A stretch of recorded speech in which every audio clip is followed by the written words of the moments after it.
Back off the tension. We make about 35 pounds for rails, and you'd be sitting there in the ditch with cars going by and still walk so high. It weighed about 30 pounds. I'll tell you what, that's what we did, so all summer long, we the flatbed behind the baler. And that all works good. I did fall off once, reaching for a bale going down in it, and I fell off the front. And all I got is my two front legs run over. It wasn't too bad. The two front legs, whether I the two hind legs. Yeah, two back there, my two legs, I guess, not front, but it's like, oh, it's tread marks, but I can get up and walk. The stuff a guy did, now they probably like outlaw that or something, know. Yeah. We're bound Baylor school because it's just left on. Yeah. Oh, yeah. And gravity boxes. Yep.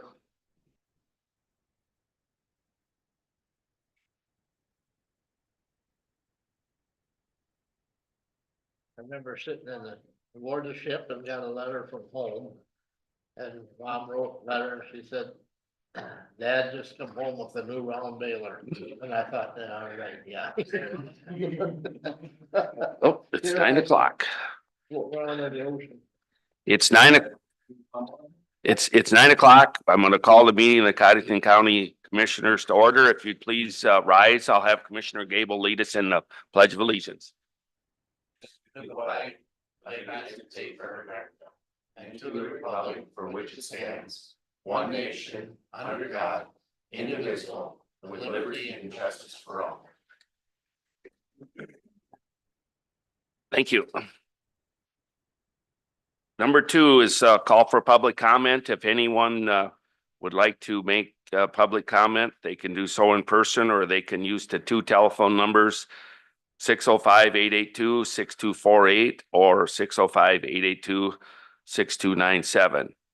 And if you have a cell phone, could you please silence it? And if you have a call, could you take it in the hallway, please? Thank you. Number 3, is there any conflict of interest?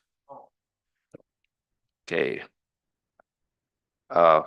Number 4, we need a motion to approve the August 27th agenda. Motion by Van Dusen, second by Gable to approve the agenda. All those in favor say aye. Aye. Opposed, motion carries.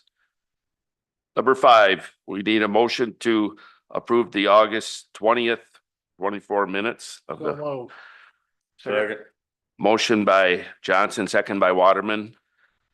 Is there any additions or corrections to the minutes? Seeing none, all in favor say aye. Aye. Opposed, motion carries. Okay, number 6, public. I'll just go over. Public hearing and action to approve formal supplement to the general fund budget for purposes of the court-appointed attorney budget expenditures. That is correct. So you'll need to open up a public hearing and give any individuals in the public an opportunity if they would want to speak on this issue, and then you would close the public hearing and then open it for board discussion, however they want to move forward on this. And I can explain whenever, I guess, this is the money that we received through the clerk funds. It's the remainder. So we did an automatic budget supplement a few weeks back of $159,976.77. And the reason we could do that with those funds is those were expenditures that were in the current year. So the remainder of the amount of the original $435,674.57, which comes to $275,697.80. We need to do this process then to be able to move that money into the general fund budget for the purposes of court-appointed attorneys, because those were previous year expenses. Oh, Mr. Chair. go ahead. Just to explain, so we're talking about what the auditor just explained was, so this is the catastrophic legal expense reimbursement program. So we had a few large trials and this counties have to pay for that. And so we got over through this basically insurance plan, we got over $400,000 back. So that's what this is about. So in case people are wondering. Thanks. Okay, I guess I'd like to open this for a public hearing at this time. If anybody would like to comment or is phoning in?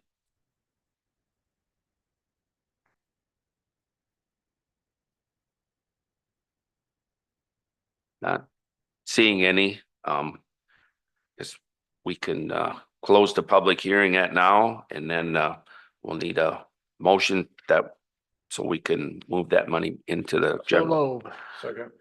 Okay, motion by Johnson, second by Gable. And that's, so people understand, that's to move this money into the general fund from that court expense. Is there any other questions, comments? Seeing none, all in favor, say aye. Aye. Opposed, motion carries. Okay, number 7, discussion with the Terex representative and action to approve a request to serve alcohol at an event at the Extension Center complex. Come on up. Just take a chair and tell us your name and explain what you're doing. Talk right into the mic. Morning. Yep, good morning. Glad to have you. I'm Debbie Paul. I am the engagement committee lead for Terex Utilities. We would like to have our holiday party at the Expo Center, and we would like permission to serve alcohol. Okay, when is it? December 14th. December 14th. And who will be, Second Street Station. Second Street? Yep. I'll make a motion to approve that request. Motion by Van Dusen, second by Gable. Is there any other questions or? All those in favor say aye. Aye. Opposed? Motion carries. Thank you. All right, thank you. Thank you.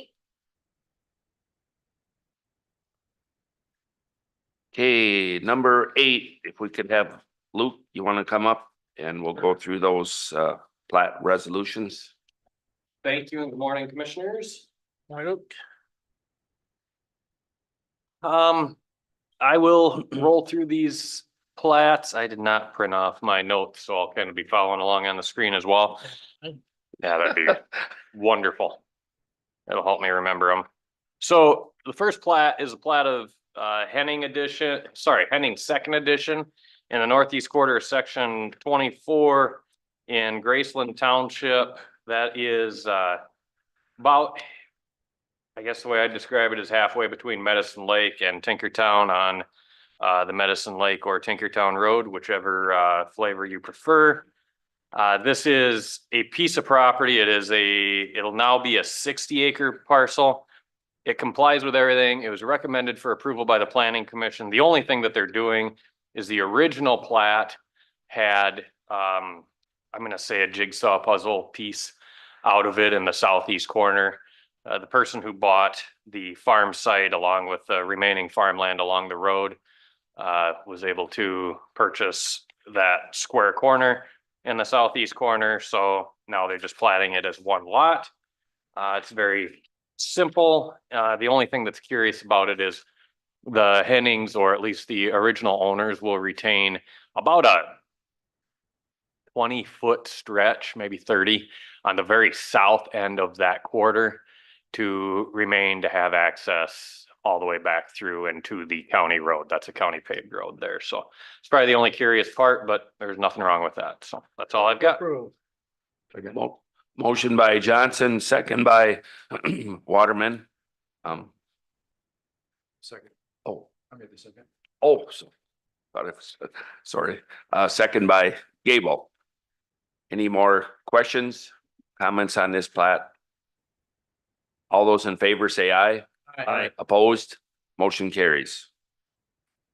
All right, next plat is a plat of Morrow Edition in the southwest quarter of section 35 of Elmira Township. That is straight east of Watertown, about a half a mile on Highway 212 is where that's at. This property was granted a farmstead exemption to allow a lot of less than 35 acres at an old farm site, at a old and currently used farm site for residents. They were granted some time trying to work on some estate planning and work. That has all been squared away now, and so this plat also comes with the recommendation of approval. Again, I'll give you the curious point.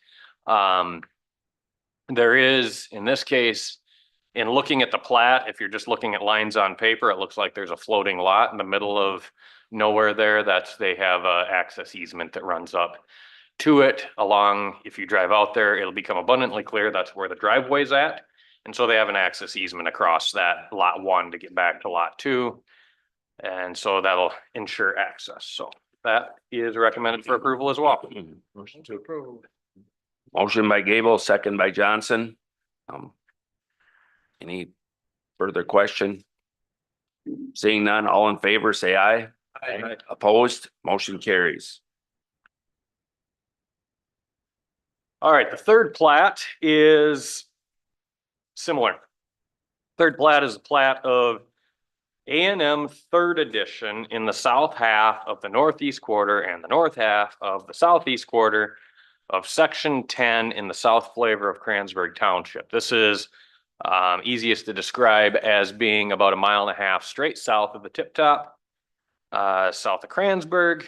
This is aptly named the third edition. This is a site that was granted a farmstead exemption back in, I believe, 2007 or 2006, in which the original family members were allowed to plat a 5-acre parcel to build if I remember right, the kids were allowed to plat a 5-acre parcel around the place they were going to build a house. They did so.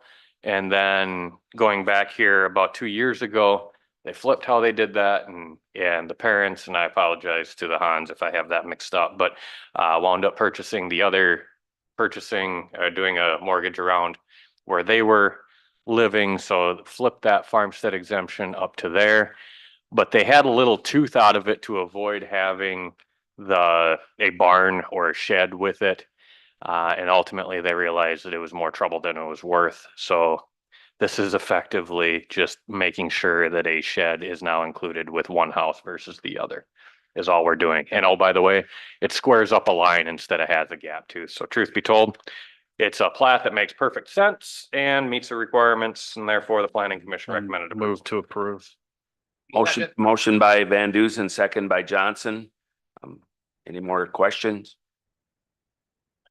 All those in favor say aye. Aye. Opposed, motion carries. Thank you, commissioners. Have a good day. Thanks. Nope. Okay, we'll move down to number 9, our monthly reports. Andrew, you're on deck first. Joked with Sherry that I'd have to reintroduce myself as an emergency.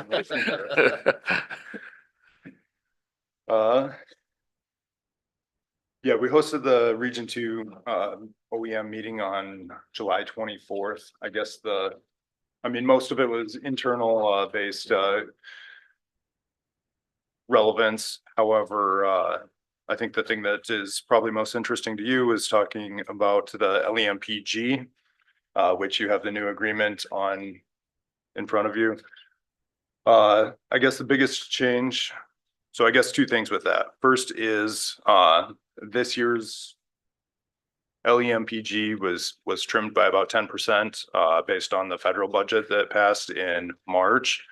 So I mean, when we signed this agreement, I mean, they operated under the assumption that they would have the same dollar allocation as they had the previous year, which we know some of that budget got trimmed at the federal level. So the state took about a 28% cut and the counties took about a 10% cut from this current year's LEMPG. For next year's LEMPG, I mean, it's unchanged. And it's pretty much the same as last year's agreement, except for the continuing education requirement has been eliminated. So I don't have to, or Sherry and I don't have to go to an in-person class in peer to meet the requirements for this year's agreement. While I was gone, Sherry was called out 4 times due to weather, once for a repeater issue, once for a crash with some hazmat considerations, though those ended up being then less than mandatory reporting quantities. I came back from AT the second week of August. Since then, I facilitated getting that repeater issue resolved. Caught up on correspondence while I was away. We reviewed some current services from Connecting Point, Verizon. In the process of changing an internet service provider at the search and rescue building to save some money there. Closed out disaster 4656, which was the May 12th derecho back from 2022. I secured a speaker from Danner for the September LEPC meeting, which should be good. I tried to order. So at our LEPC meeting, we agreed to purchase combustible gas monitors for the volunteer fire departments. When I called the vendor, they would not ship those to me. So one of the volunteer fire departments is ordering them and invoicing them to us. So those should be incoming. Hopefully, we can get those soon and get those distributed out to volunteer firefighters. Before I left, I thought that there was an agreement in place. So one of the agreements or one of the requirements for the LEMPG is that we do exercises every year. Initially, I'd planned to partner with a neighboring county on this exercise. When I came back, that EM was on vacation, and then like by the time I talked to him, he's like, "Oh no, I thought we were going to do them individually now." So kind of had to scramble to meet the timeline requirements in the LEMPG. But I do have a situation manual for a tabletop exercise for the end of next month submitted, and it's essentially going to be a continuity of continuity of operations plan exercise, and that'll be kind of heavy and like within this building, I suppose. So I'll send out an invitation to department heads, and hopefully we can get some good attendance for that. And then of course, you all are certainly welcome. I'll include you on the invite. But yeah, I suppose pending your questions, that's all I have for today. Hey, got an invitation, I imagine everyone else did, in reference to flood control. Is that Update, City of Watertown? City of Watertown, yeah. Yep, sure. Are you involved with that? And you should be if you're not. Right. Can you please forward that to me, or like Yeah. share that info? Or I guess I know who I could probably reach out to. Yeah, I can forward it to you too. Very good. Okay, let's just go down to 10 and Oh, take sure. care of that local or the LEM grant program. Yes. So this is a grant program that essentially provides for half of up to half of mine and Sherry's salary and benefits. There's requirements that we submit quarterly reports, that we, report specified incidents to the state, that we participate in one drill per quarter and one exercise per year. And I don't know, I'm sure that I'm leaving off some things too, but it's all outlined in the paperwork. I'll make a motion to approve. And that Motion by Van Dusen, second by Gable to approve this, to participate in this. Go ahead. Sorry, Myron. I just say it's in the 500 pages. And you read every word of it, too, right? This year I skimmed through it Oh, yeah. and got Just, and I know that you've been gone, but just, I think, as far as the communication, we need to make sure we stay on top of that so we don't miss that deadline as far as those exercises are concerned. Sure, yes. Yeah, like I said, I thought that I had everything greased, and then like I called him up, he's like, I'll be I'll be back from vacation next week. And then when I called him that week, he's like, oh, no. Yeah. I thought that because the previous summit, yeah, it won't happen again. Any more questions on this? Grant? Seeing none, all in favor, say aye. Aye. Opposed, motion carries. Thanks. Thank you. Yep, thanks, Andrew. Okay, we'll go to Sheriff Howell, if you want to come up and. Sure. Morning. How's it going today? Good.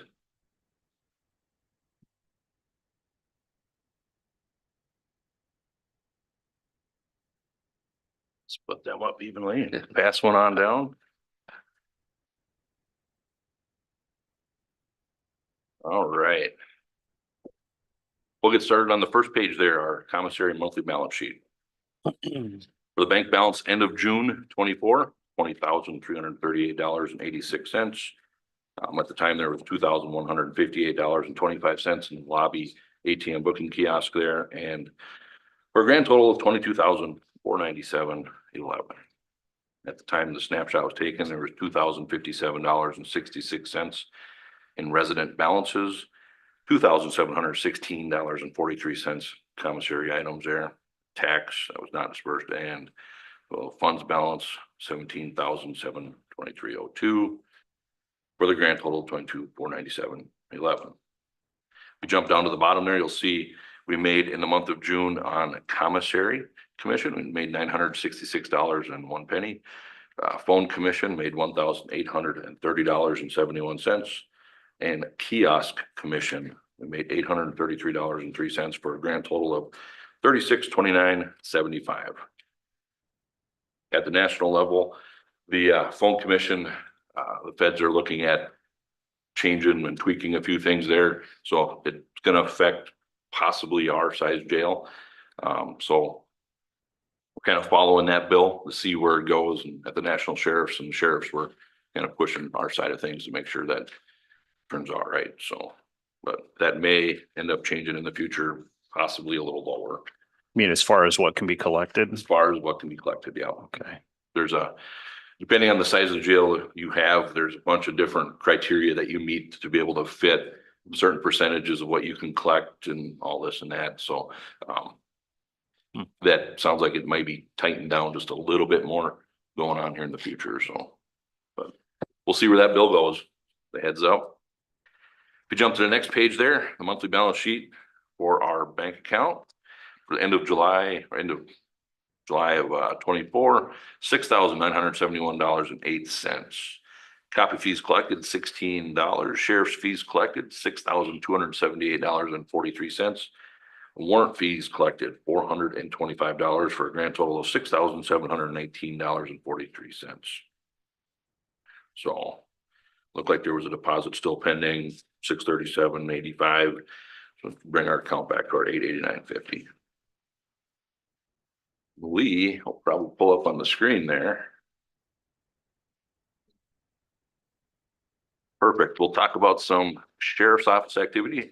For the month of July, we responded to 710 cases and calls for service. You can see that's up over the last 5, 6, 8, 10 months, something like that. So a little bit busy in July.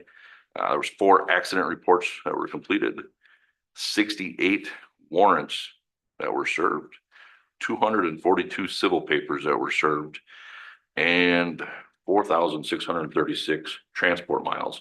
That was a total of 19 trips and 30 people that were transported those transport miles. Scroll down to the middle there. You'll see our average daily population on the jail for the month of July was 55.58. Our high ADP was 62, and that was on the 26th. Our low average daily population was 51 and on the 10th. And then we'll jump to the 24/7 program. On the Scram bracelet, we had 21 participants. We had 13 people on the remote breath. On the twice daily PBTs, we had 25 participants. We had 33 people on the twice weekly UAs and 1 person on the sweat patch for a grand total of 93 participants on the 24/7 program. And you'll see there was 227 bookings for the month of July. on all those bookings, we had 4 mental holds that we ended up housing in our facility that didn't have any charges. Or trying to get down that may have been violent or something like that, so. We jump to the bottom for the out of county contracts collected, $13,485. Work release fees, we collected $3,160. 24/7 fees, we collected $7,049, and scram fees, we collected $4,473. Any questions on that? Yeah, just one, sure, Paul. I see from June to July, there was a large increase in outer county contracts. Is that increase a lot of person bodies too, or is that other counties coming back?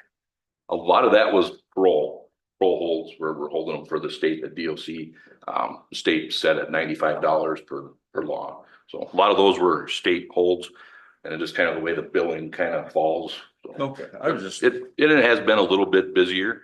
Looking at our numbers, they've been slowly creeping up a little bit, so. Our out of county contracts, they're going up a little bit. Coming back. They're a little staying bit. about the same. It kind of came down a little bit and we're staying about the same. A lot of people still going to Brookings and Roberts County, so, but occasionally we'll get 1 or 2 that comes from the neighboring counties, so. Because it is a large increase per month. Yep. Thank you. So if you jump to the last page there, this is kind of a, we've been working with, I should say, Chief Corrections Officer Blackwelder has actually been working closely with Prodigy. We had Prodigy as our phone and our tablet solutions, so text messaging and incentivized the learning programs that we have on there. We've had them for a little over a year now and kind of been watching, monitoring our programs, see if anybody's been doing any of the learning programs. If you jump down to the bottom there, you'll see there's only been about 7 inmates that have enrolled in that program. So we're looking at ways to try to incentivize some of this learning. Matt's actually been working with Prodigy for quite a while here, and they came up where the one jail that Prodigy's been practicing with here on this to incentivize some learning. So when they're in our custody here, we're trying to get them to learn more and be able to take on some more classes online on our tablets. There's classes like math, science, language arts, test prep. There's academic content, practical knowledge on topics like finance literacy, business, entrepreneurship, art, health, fitness, nature, cooking, etc. There's all kinds of different courses on there. Goal is to keep them busy and occupied and keep them learning so they can learn and maybe work towards their GED while they're in our facility. So one of the ways we did is kind of incentivize the program. So when they're there, for every 2 hours of online learning that they're working on and their coursework completed, they can submit, there's at the end of their 2 hours of training, there's a little test that they're going to have to complete. So it's not just sign up and take the test, but they get the option of some available rewards. One of them is 2 free phone calls. That seems to be the most popular request. 1 free video call, 10 free text messages to the email system that they have there, and or 1 free 24-hour tablet rental. So it's kind of been a good program. You can see that compared to the 7 over the whole year, we've had about 59 people that are participating in this as we go. So I can see the benefits of that down the road. Those incentives are good, but wouldn't it be nice if you took a math class and successfully passed that and that was a reduction of your sentence by 2 days? that, yeah, Or something like that. I Yep. mean, you know what I'm saying? This is like, it's like graduating from high school. You get so many credits, then you get Yep. that counted towards your sentence. I mean, Yep. that would be, I'm just thinking out loud. yeah, it's like I said, That'd be in statute. Yeah, it'd be in statute. I Yep. agree, but I mean, wow. something getting the courts Kinda involved. cool. Like, say, yeah, this is something that we're kind of working with Prodigy. We threw the idea out there a while Yeah. ago, and they kind of said, well, that would actually be kind of neat. And they gave Yeah. us a team of people to work with Matt, and kind of they've developed this and something that I'm guessing that they'll probably roll out to a lot of their other jails if it's something that they're looking forward to. But like I say, it keeps them occupied and gives them something to learn and an incentive to want to learn. And there's all kinds of different, hundreds of different courses that they can complete from parenting to math. I see one of the most popular is an 8-part film series on the causes, impact, and active prevention of domestic violence. That says a lot right there. Yeah. Yeah. You don't have to answer this, you probably wouldn't have an idea, but most of the inmates, the people that would be eligible for this, do they not have a high school degree, or you have any idea? You don't. Do not have that answer. Over the last few years, we've been working with, the state to try to help if someone does want to get their GED. This is one step to kind of help towards that, to help take some classes and help work But towards that. when you're But I talking don't, about- We only have 7, well, maybe we have an educated inmate group there that all have their high school, or maybe some of them have their bachelor's too. I Yep. don't know. I honestly don't know It's not, the answer to that. So that's not in the jail database, Yeah. it's the education levels. I'd be just guessing if I was to I'm say, guessing it would be though. yeah. So Sheriff, I just have a question. It says inmates enrolled 59, and then it says compared to 7 before the program launched. We've had the learning module on there since we started. Okay. But it's just another thing on there. Well, would you rather play games or would you rather learn? So that's where we incentivized the program to get them to take some of these classes to maybe help out with their issues. So do we have 7 or do we have 59? We have 59 as of now that have enrolled. Okay. Before we pushed this out of July of 2024, there was only 7 inmates that enrolled within a whole year to try and do that. So, So before it wasn't incentivized. yeah, it was Right. not incentivized. It was just a program that was there that. So, and So, this is one of the jails we visited when we went to with the CCJC. I believe it was Minnehaha Jail they spoke highly of this kind of thing, yeah, so. I like it. yeah, it's been good. So Keeps them from fighting over the remote. keeps them from fighting over the remote, keeps them occupied and learning and Being more positive, Yep. upscale more than just.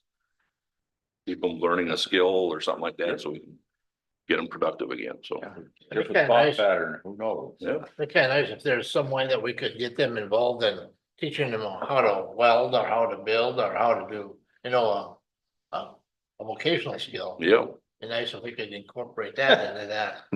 I don't think we want welders in our jail. Yeah. Not a bad idea, but yeah. So, the penitentiary does some of that, but yeah, I Yeah. see the. It's just cut through that bar. Yeah. Build the house. Thank All right, well, There you thanks, go. thanks Sheriff Howell. Thanks. Yep. Okay, let's move down to number 11.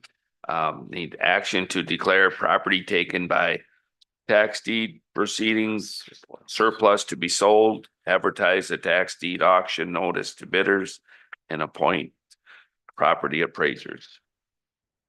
All right, yes, you have that information in your packet. We have 3 pieces of property that, and you can do this all in one motion, that will need to declare surplus. And I am going to read them off so that at least it is recognized what those are, unless you want to, I guess. So our 3 appraisers that we typically use is Shauna Constant, Jackie Manning, and Steve Mulligraph. So if you would also appoint those as the appraisers. And let's get to the properties. So the first one is Outlot 19 in Auditor's Plat number 2 of outlots to Henry, South Dakota in section 5 and 8, Township 116, Range 55, Codington County. That is the first one. Second one is the east half of lots 10 and 11 in block 5 of South Shore and Punished Women's Lake, Codington County, South Dakota, according to the recorded plat thereof, subject to easements and reservations of record. And then the third piece of property is the west 2 1/2 feet of the east 125 feet of lots 10 and 11, block 22, second railway addition to the city of Watertown, Codington County, South Dakota. So those are the 3 pieces of property that the treasurer had taken tax deed to. And then our sale, public auction will be on Tuesday, September 24th, 2024. Due to the fact that we'll be gone for conference in 1 week and just with getting all the publications in time. So That would be the sale, public auction date. Say the date again. It would be Tuesday, September 20. September 24th, and that is also the day that we'll be doing our budget. Yeah. So it'll be a busy day, but What time will that be? 9 well, we don't usually set a time. It's just sometime during that meeting. So we don't specifically. I'll make a motion to declare that property as surplus to be sold A motion And- by Van Duzen, And appoint the appraisers. and to appoint the Bureau of appraisers. Yep. Okay. second by Commissioner Gable. Is there any more questions? Seeing none, all in favor, say aye. Aye. Opposed, motion carries. Number 12, note office closures on Labor Day, Monday, September 2nd, 2024. Number 13, No abatements. number 14, Okay, we have salary claims for August. You have that in your packet as well. The total amount for August is $756,745.97.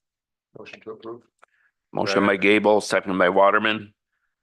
To approve these claims for payment. Any further questions? Seeing none, all in favor, say aye. Aye. Opposed, motion carries. We also have a couple other claims. One is to the access elevator and lifts. They needed a down payment to get that lift ordered, and that amount is $19,537. And then also to the South Dakota Veterans Service organization for registration for veteran service officers to attend in the amount of $100 total, $50 for each. Motion to approve. Second. Motion by Gable, second by Van Duzen. Any more questions? Seeing none, all in favor, say aye. Aye. Opposed, motion carries. We have no budget supplements. Number 16,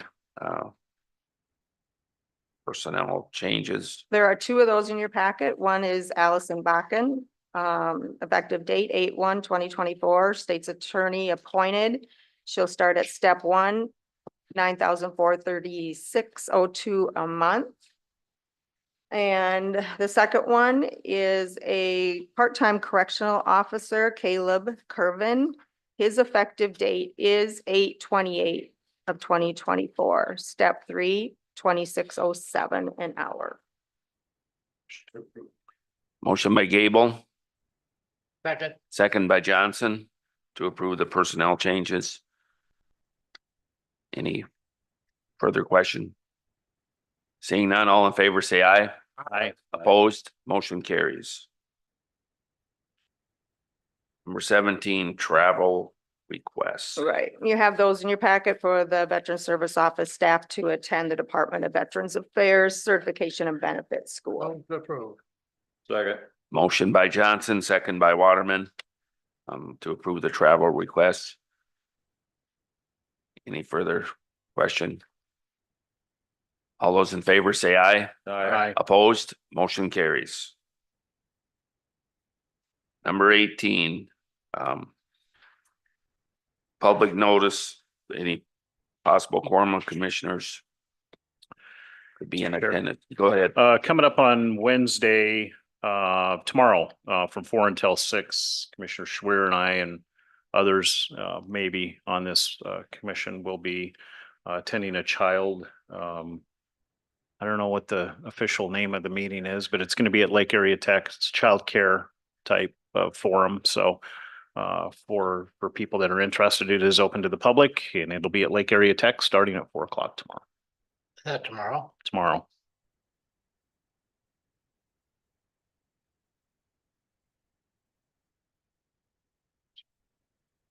Four to 6 tomorrow. Any other dates? You know what, building it's gonna be in or where it's gonna be at? Commons? Oh, I'm sure if you go in that 4th floor. Oh, okay. So go in the student commons door off of Arrow there and up to the 4th level. Yeah.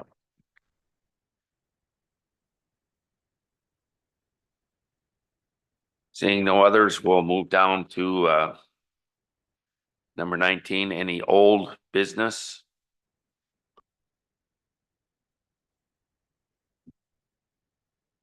Seeing none, item 20, is there any new business?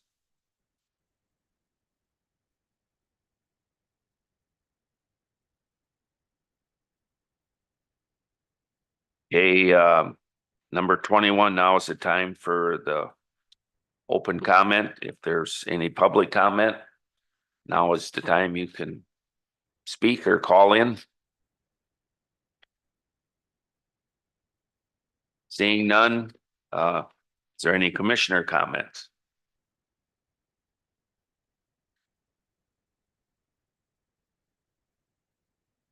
Okay, item 22, there is a need for executive session. Number 2 and number 3.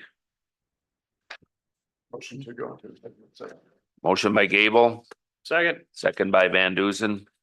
All those in favor say aye. Hi. Opposed, motion carries. We'll go into executive session.